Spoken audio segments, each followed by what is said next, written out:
Hey there friends, welcome back to the channel. If you're new here, my name's Dan, and subscribe. I promise you're gonna like the content. So today what we're talking about is why do you slice your driver worse than the rest of your clubs? And I know there's there are a lot of you out there that have experienced that. The driver just curves way more to the right than the rest of the clubs, nowhere near, like the wedges and irons are going way straighter. Okay, cool. Why would that be? There's two main reasons, okay? Reason number one, as clubs get longer and loft reduces, the potential for side spin increases. Let me explain. So, the primary spin on a golf ball is backspin.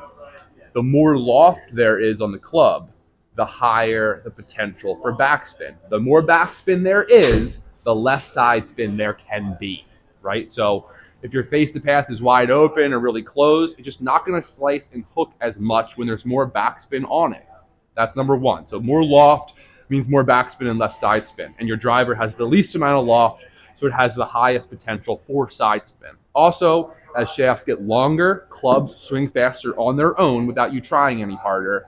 Ball speed increases, and then everything that happens with the ball flight gets intensified.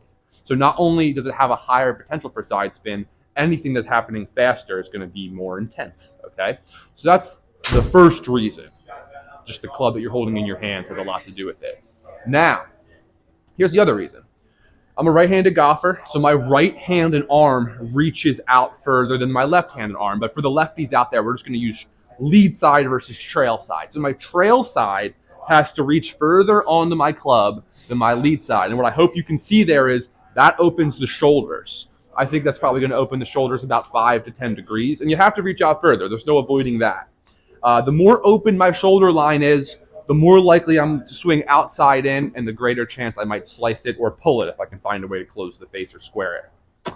So you're already, with any club you're going to hold, be slightly open with the shoulders. But we as humans, most of us like to face our work. So when the ball moves further forward in my stance and I facially and with my chest square up to that ball that's further forward, that is simultaneously opening the shoulders. So you're going to go from the world of 5 to 10 degrees open, which is nothing crazy, to 20 plus degrees open, and that's going to make it very hard to hit the inside half of the golf ball. And if you've studied your slice, you know that you're probably swinging outside in with an open face, okay? So you want to try your best to offset that. One thing you could do is just trying to feel like the ball's more in the middle and then just slide the hands forward without the shoulders opening. When I've done that, I've had to work on this in my own game. My big takeaway was that the right arm, trail arm, had to move more across the chest to get up there by the club. Otherwise, the shoulders have to do it for me. Okay, so this is going to be a short and sweet video. Any club that's longer with less loft is going to have more side spin potential. So if you're slicing, bigger slices, draws, bigger draws and hooks. But also, don't let the club being longer and the ball being further forward in your stance make for an egregiously open shoulder alignment at setup. Use swing video, have your buddy take a look. But lots of us would benefit if you're slicing from trying to feel like your shoulders almost point to the right over wherever your feet do at setup. So that's why you're slicing your driver more than your irons. I wish you the best of luck. Like and subscribe.